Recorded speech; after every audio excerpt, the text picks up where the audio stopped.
The city that sank without warning, St. Louis's collapse during the forgotten flood of 1943. It was the city that sank without warning, the city that drowned while America looked the other way.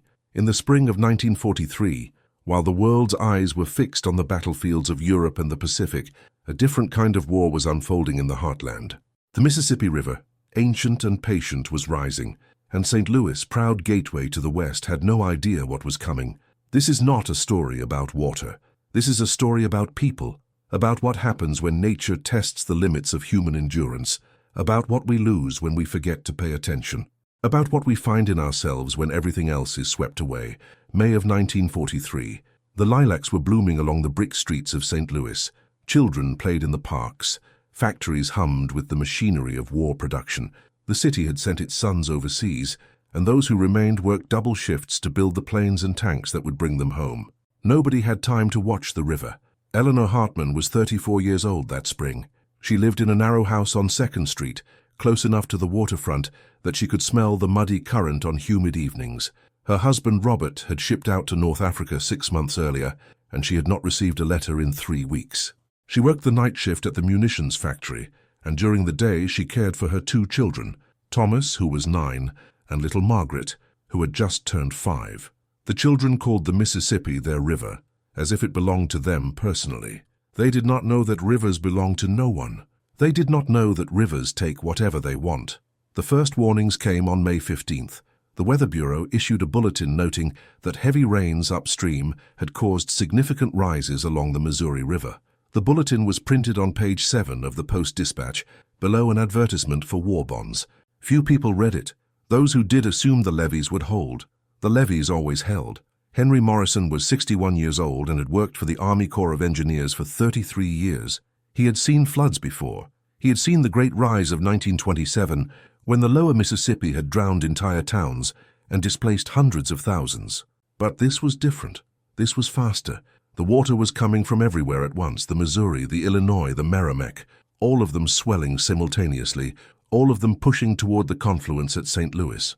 On the morning of May 17th, Henry stood at the observation point near Chain of Rocks and watched the brown water churn past. The river was already 5 feet above normal. In the distance, he could see debris floating downstream, trees, fence posts, the corner of a barn roof. Somewhere upstream, someone had already lost everything. Henry telephoned his supervisor in Washington. He told him that the situation was serious. He told him that they needed additional resources, additional manpower, additional time. His supervisor told him that all available resources were committed to the war effort. He told him to do the best he could with what he had. Henry hung up the phone and stood at the window for a long moment. Outside, the sky was the color of wet concrete. More rain was coming. Chapter 1. The river remembers. Think back to the last time you trusted something completely. The last time you believed that the world was ordered, that systems worked, that the structures built by your parents and grandparents would hold forever. Now imagine that trust betrayed, not slowly, not with warning, but all at once in a single catastrophic moment. That is what happened to St. Louis in the spring of 1943. The city had been built on the assumption that the Mississippi could be controlled.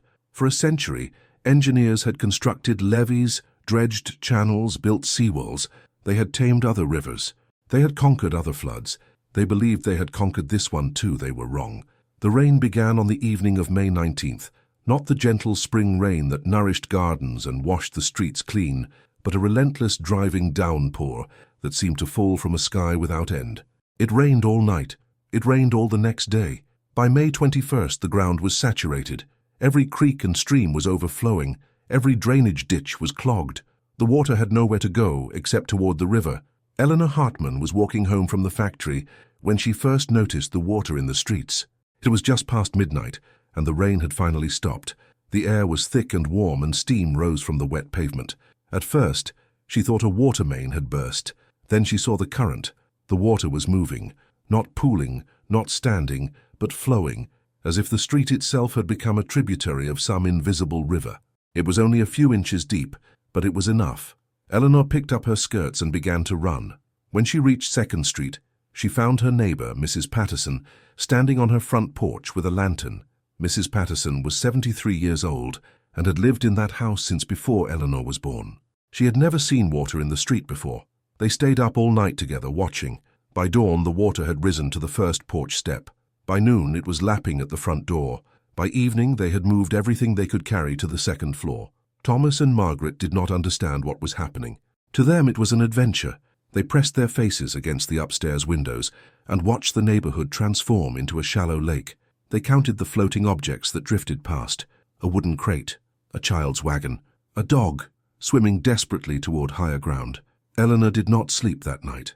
She sat by the window and thought about Robert, somewhere on the other side of the world, fighting a war he might never return from. She thought about how she would explain this to him in her next letter. "Dear Robert, the river came into our house today." She could not imagine the words. Meanwhile, across the city, Henry Morrison was fighting a different kind of battle. The levees were holding, but barely.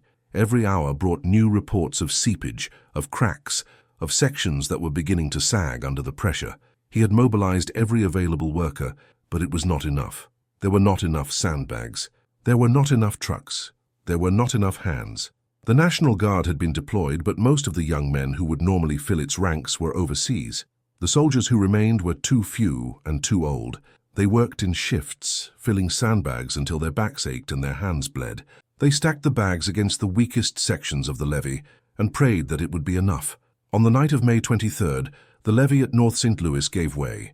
It happened without warning. One moment, the structure was holding. The next moment, a section 40 feet wide simply collapsed, as if it had been made of sand. The water poured through with a sound like thunder. It swept away everything in its path. The evacuation had begun 2 days earlier, but not everyone had left. Some refused to believe the danger was real. Some were too old or too sick to move. Some simply had nowhere else to go. When the levee broke, there were still hundreds of people in the flood zone. Henry Morrison received the news by telephone. He stood in his office, the receiver pressed to his ear, and listened to the voice on the other end describe the catastrophe unfolding in the darkness. He could hear shouting in the background. He could hear something that might have been screaming. Then the line went silent. He did not know it then, but that night would change everything. Not just for St. Louis, but for the entire nation. The flood of 1943 would become the forgotten disaster, overshadowed by the greater catastrophe of war. But for those who lived through it, for those who lost everything, it would never be forgotten. Check if you are already subscribed to this channel, because every story we tell here carries the voices of those who can no longer speak for themselves, and by subscribing you become part of preserving these memories that history tried to erase. Chapter 2. When the levee breaks. The water came at night, as disasters so often do. It came while people slept, while guards dozed at their posts, while the city lay wrapped in the false comfort of darkness. And when dawn broke on May 24th, St. Louis woke to find itself drowning. Samuel Williams was 17 years old and had dropped out of school to work in the shipyards. His father had died of pneumonia the previous winter, and his mother depended on his wages to feed his 3 younger sisters. He had been working a double shift when the levee broke, and by the time he made it home, the lower floors of his building were already submerged. He found his mother and sisters huddled on the roof, wrapped in wet blankets, their breath making clouds in the cold night air. His youngest sister, Annie, was crying. She was only 6 years old and could not understand why they could not go back inside, why their home had become a place of danger rather than safety. Samuel held her in his arms and told her it would be all right. He did not know if that was true. All across the flooded districts, similar scenes were unfolding.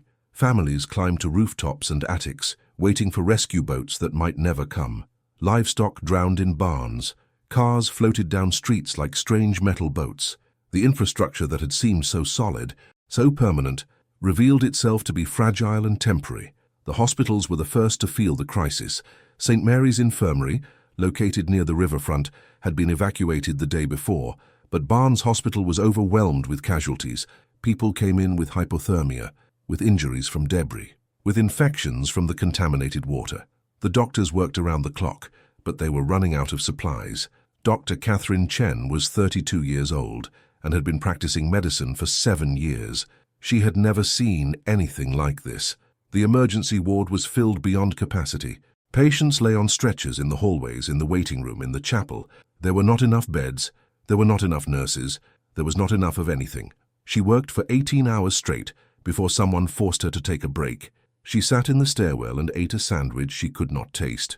Through the window, she could see the flooded streets, The rescue boats moving slowly through the brown water, the helicopters circling overhead. The city she had known was gone, replaced by something unrecognizable.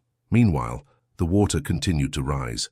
By May 25th, the river had crested at 40 feet, 3 feet above the previous record set in 1844. Downtown St. Louis was protected by the seawall, but the outlying areas were devastated.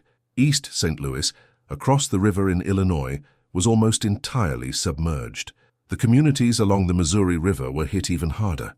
The town of Valley Park had been built on the floodplain, and its residents had always known the risk.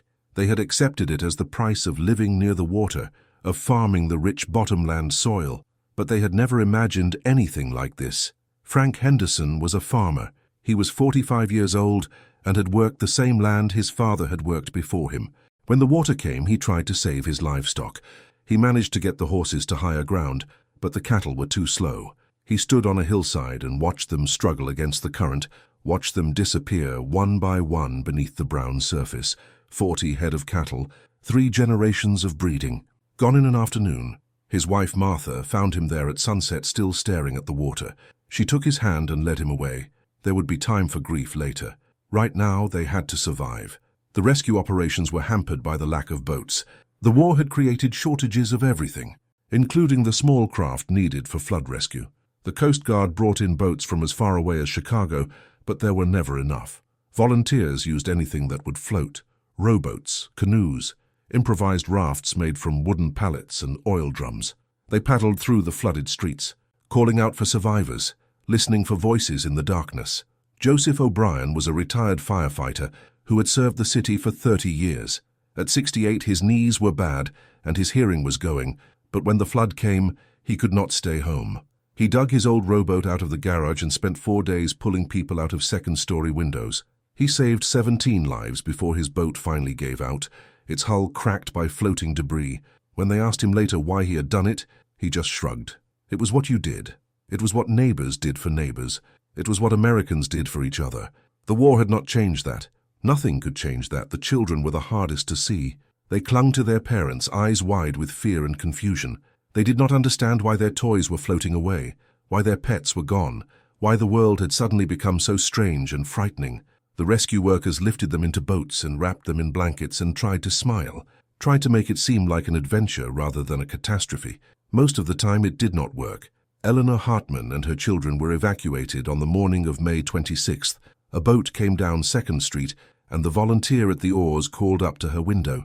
She wrapped the children in coats and carried them down the stairs, which were now submerged to the 3rd step. The water was cold, colder than she had expected. Thomas wanted to know if they could come back for his books. Margaret wanted to know where they were going. Eleanor did not have answers. She held them close in the bottom of the boat and watched her house grow smaller as they rowed away. She did not know if she would ever see it again. Chapter 3. The weight of water is patient. Water does not hurry. It simply persists, finding every crack, every gap, every weakness in whatever stands against it. And in St. Louis, in the spring of 1943, water found many weaknesses. The old warehouses along the riverfront had been built in the previous century, when floods were smaller and less frequent. Their foundations were not designed for this kind of pressure. One by one they began to fail. Walls cracked, floors buckled, buildings that had stood for 50 years collapsed in a matter of hours. The economic damage was staggering.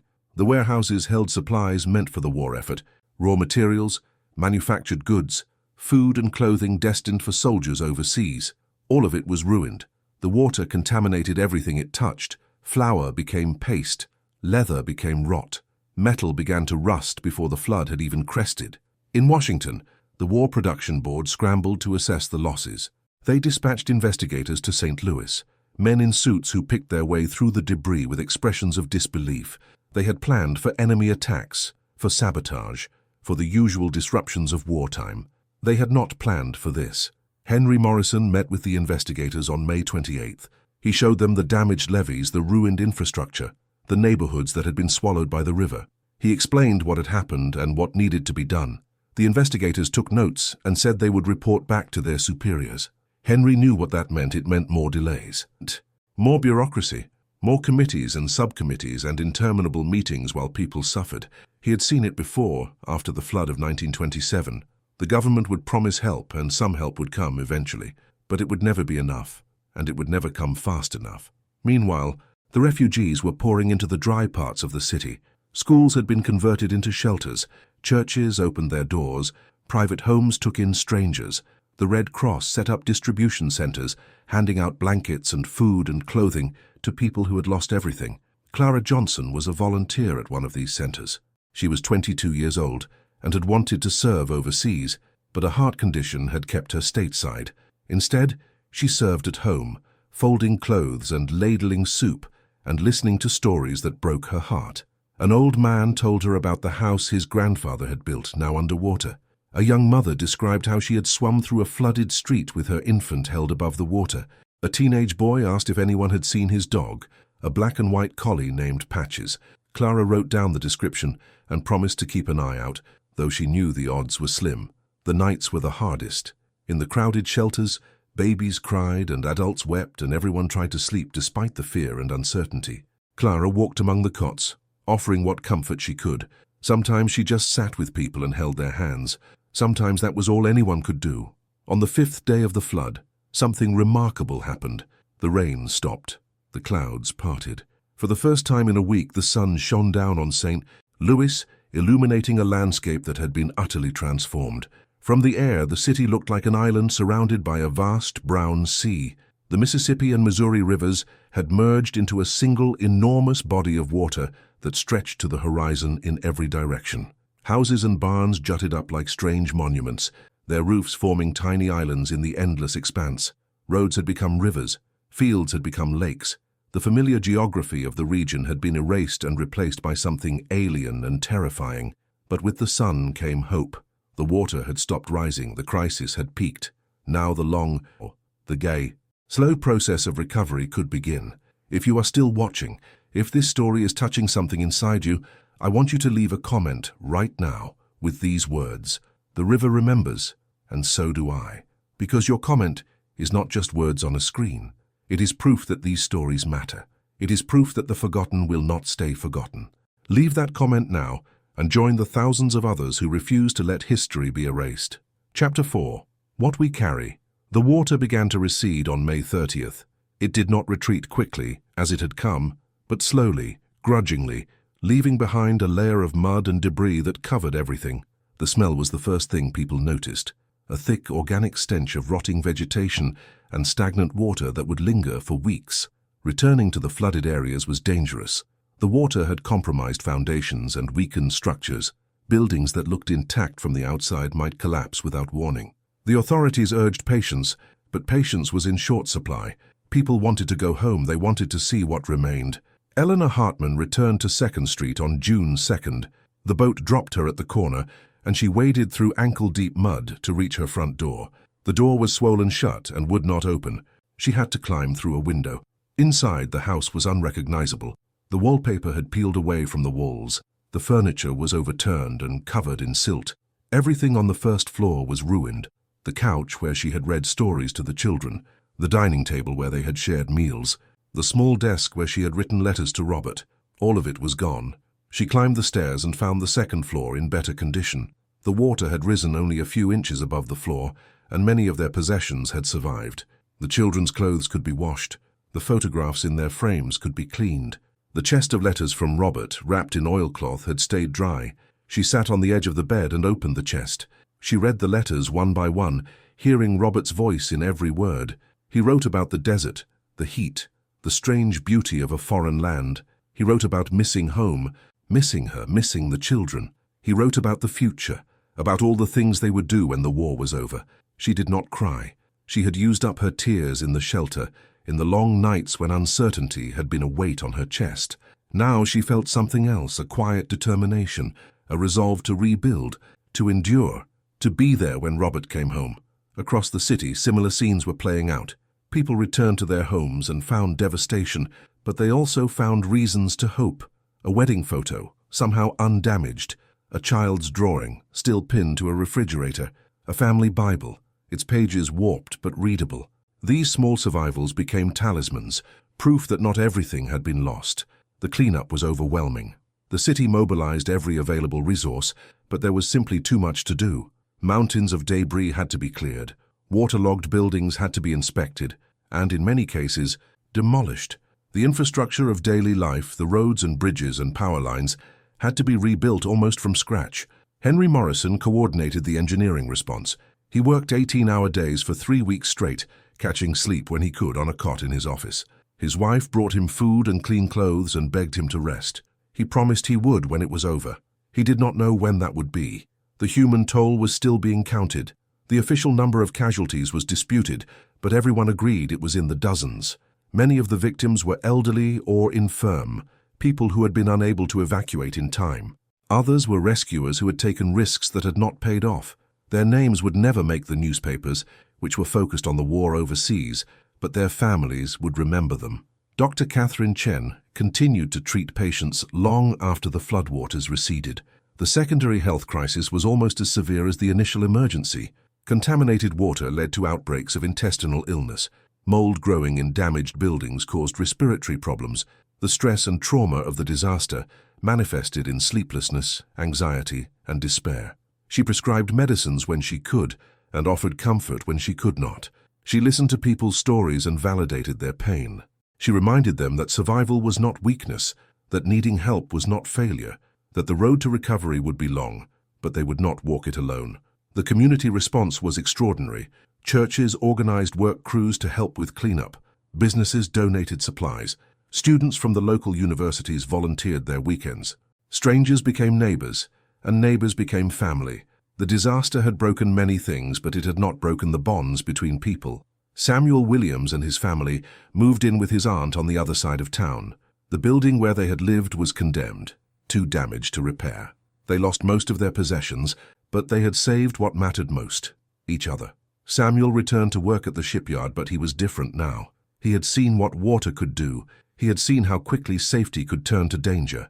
He worked harder than before, not just for the wages, but because he understood that the things they were building, the ships and planes and weapons, would protect other families from other disasters.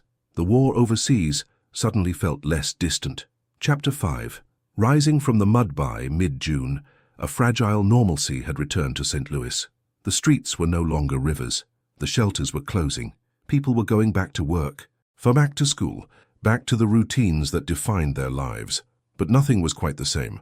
The flood had exposed vulnerabilities that could not be ignored. The levee system, once believed to be impregnable, had failed spectacularly. The drainage infrastructure had been overwhelmed. The emergency response had been hampered by shortages and poor coordination. If another flood came, the same things would happen again. Henry Morrison presented his recommendations to the City Council on June 15th. He called for a complete overhaul of the flood control system, including higher levees, improved drainage, and a dedicated emergency response team. He outlined the costs, which were substantial, and the consequences of inaction, which were catastrophic. The council listened politely and promised to take his recommendations under advisement. He knew what that meant too. Money was tight, the war was expensive, flood control was not glamorous, not the kind of thing that won elections or made headlines. It would take years, maybe decades, to implement the changes he was proposing, and in the meantime, the river would keep flowing, keep rising, keep testing the structures that humans built against it. But there were also reasons for hope. The War Production Board had designated St. Louis as a priority area for reconstruction. Federal funds were flowing in to rebuild damaged factories and warehouses. The Army Corps of Engineers had been authorized to begin studies for improved flood control. The disaster had gotten people's attention in a way that mere warnings never could. Eleanor Hartman's house was among those that could be saved. The foundation was sound, and the structural damage was repairable. She hired a contractor using money she had saved for the children's education and supervised the work herself. By the end of July, the first floor had been gutted and rebuilt. By the end of August, they had moved back in. The house smelled different now. The pie, of fresh paint and new wood instead of the familiar sense of home. But it was still their house, still the place where they had built their lives, still the anchor that held them steady in a changing world. Eleanor hung new curtains and bought new furniture and tried to make it feel like before. Thomas and Margaret adjusted in the way that children do, accepting the changes without quite understanding them. They made new friends in the neighborhood, other children who had also been displaced, who also understood what it meant to lose everything and start over. They did not talk about the flood much. It was simply part of their history now, part of who they were. In August, Eleanor received a letter from Robert. He was alive, he was well. He had heard about the flood from other soldiers whose families had written to them. He was worried, desperate for news. She sat down immediately and wrote a long reply, telling him everything that had happened. She told him about the water rising, about the evacuation, about the long weeks in the shelter. She told him about the cleanup, the rebuilding, the slow return to normal. She told him that they were safe, that they were strong, that they were waiting for him. She sealed the letter and walked to the post office. The streets were dry and clean. The sun was shining. The river visible in the distance had returned to its banks, flowing quietly toward the sea. It looked peaceful, even beautiful. It was hard to believe it had tried to destroy them. The war in Europe would continue for another 2 years. The war in the Pacific would drag on even longer. Robert would come home eventually, changed by what he had seen and done, but home nonetheless. They would rebuild their lives together, as so many other families were doing, in the long peace that followed the long war. The flood of 1943 would fade from memory. It would be overshadowed by larger events, by battles and victories and the great narrative of the war. The newspapers would stop writing about it. The history books would mention it briefly, if at all. The people who lived through it would grow old and pass away, taking their stories with them. But the river would remember. Rivers always remember. They carry the sediment of the past downstream, depositing it in layers that future generations might someday read. The flood of 1943 was written in those layers, along with all the other floods that had come before and all the floods that would come after. The story was preserved, waiting for someone to tell it. Chapter 6. The river remembers. Decades later, the children of the flood would tell stories to their grandchildren. They would describe the water rising in the streets, the boats moving through the neighborhoods, the smell of mud and decay. They would describe the fear, certainly, but also the solidarity, the neighbors helping neighbors, the strangers becoming friends. They would describe what they had lost and what they had found. Thomas Hartman grew up to become an engineer, drawn to the profession by his childhood experience. He worked on flood control projects across the Midwest, applying the lessons his generation had learned at such cost. When the Great Flood of 1993 came, he was retired, watching from the sidelines, but he recognized the patterns, the rising water, the failing levees, the desperate scramble to save what could be saved. Some things never changed. Margaret married a farmer and moved to Iowa. She raised 4 children and lived to see her great-grandchildren born. She never forgot the flood, but she rarely spoke of it. It was a private memory, something she carried inside her, a reminder of how quickly life could change. Eleanor Hartman lived until 1987. She and Robert had 42 years together before he passed away. She stayed in the house on 2nd Street until arthritis forced her to move to a nursing home. When she died, her children found the chest of letters still preserved in the attic, along with a journal she had kept during the flood. They donated it to the local historical society, where it remains to this day. The journal is not particularly well written. Eleanor was not a professional author, just an ordinary woman trying to make sense of an extraordinary experience. But there is something powerful in its simplicity, in its honest account of fear and hope and determination. It reminds us that history is not made by great men and women alone, but by ordinary people facing extraordinary circumstances. Henry Morrison retired from the Army Corps of Engineers in 1955. He had spent his entire career fighting floods, and he knew that the fight would never truly be won. Rivers were patient. Rivers were relentless. The best that humans could do was prepare, respond, and rebuild. He wrote a memoir of his experiences, but it was never published. His family kept the manuscript, yellowing pages in a cardboard box, waiting for someone to tell his story. Dr. Catherine Chen left St. Louis in 1950 and moved to California. She continued to practice medicine until 1975, treating thousands of patients over her career. She never forgot the flood, the overwhelming crush of casualties, the desperate shortage of resources.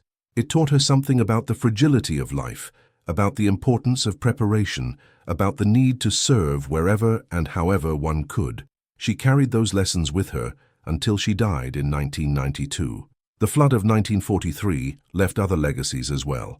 The failures it exposed led to reforms in emergency management. The Army Corps of Engineers expanded its flood control programs. New levees were built, higher and stronger than before. The drainage systems were improved. By the time the next major flood came, in 1951, The city was better prepared. Not perfectly prepared, but better. Still, the river would keep testing those preparations. In 1973, the Mississippi rose again, threatening downtown St. Louis. In 1993, it reached levels not seen since 1844, overwhelming levees and flooding communities throughout the Midwest. Each flood brought new lessons, new reforms, new promises to do better next time, because there will always be a next time. Rivers do not forget. They do not forgive. They simply flow, following the paths that gravity has carved for them, rising when the rains come, falling when the rains stop, indifferent to the dreams and plans of the humans who live along their banks. The people of St. Louis understood this, in a way that other cities might not. They knew that their city existed at the mercy of the river, that every spring brought the risk of destruction, that the price of living in such a beautiful and fertile place was eternal vigilance. They accepted this bargain because the alternative was unthinkable. They could not abandon their homes, their histories, their roots. They could only prepare and hope and, when necessary, endure. The flood of 1943 was forgotten by the wider world, but it was remembered by those who mattered, the families who rebuilt, the rescuers who risked everything, the officials who worked around the clock, the volunteers who showed up without being asked. They remembered, and they passed their memories down through the generations, keeping alive the story of a city that sank but did not drown. This is the lesson of 1943.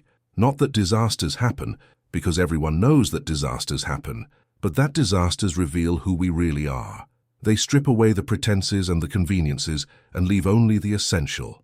Our courage, our compassion, our capacity to endure. The people of St. Louis were tested by the river, and they passed the test. They rebuilt their homes and their lives. They went back to work and back to school. They raised their children and buried their parents and lived the ordinary, extraordinary lives that humans have always lived, in the shadow of forces they cannot control. The river remembers. It carries the sediment of every flood, every storm, every season of rain and drought. It deposits these memories along its banks and in its deltas, building layer upon layer of geological history. Someday, far in the future, those layers will tell the story of what happened here in this place in this time, but we do not need to wait for geology to preserve this story. We can remember it ourselves. We can tell it to our children and grandchildren. We can ensure that the forgotten flood is forgotten no longer, that the ordinary heroes are honored for their extraordinary deeds, that the lessons of 1943 are carried forward into the future. The city that sank without warning rose again. It rose from the mud and the debris. It rose from the pain and the loss. It rose because its people refused to stay down, refused to accept defeat, refused to let the river have the last word. And when the next flood came, as it inevitably did, they rose again. This is the story of St. Louis and the forgotten flood of 1943. This is the story of America in wartime, fighting enemies abroad and at home. This is the story of ordinary people doing extraordinary things, of neighbors becoming heroes, of a community that refused to break. And this is your story too, if you choose to accept it. If you are still watching, if you have stayed until the end, then you are part of this tradition of remembrance. You have joined the company of those who refuse to forget, who insist on preserving the stories that history tried to erase. If you watched this far, it is because you felt something. It is because this story touched you in a way you might not fully understand. If that is true, leave a comment saying, "I watched this far," so I can get to know you and know who really appreciates the stories on this channel. Your comment is more than just words, it is a connection. It is proof that these stories matter. It is your way of becoming part of the memory, and while you are here, take a moment to subscribe to this channel. By subscribing, you ensure that you will never miss a story. You ensure that these forgotten moments of history will find their audience. You ensure that the river's memory and our memory will endure. If this story moved you, share it with someone who needs to hear it. Share it with someone who has faced their own flood, their own disaster, their own moment of testing. Let them know that they are not alone. Let them know that others have walked this path before them. Let them know that the human spirit, though it bends, does not break. And finally, if this story has earned your appreciation, leave a like. It is a simple gesture, but it matters more than you might think. It tells the algorithm that this content is worth sharing. It helps other people find these stories. It is your vote for remembrance over forgetting, for depth over superficiality, for the quiet power of history over the noise of the present. The river remembers. Now so do you. Thank you for watching. Thank you for listening. Thank you for being part of this community of memory. Until the next story, take care of yourself and each other, because in the end, that is all any of us can do.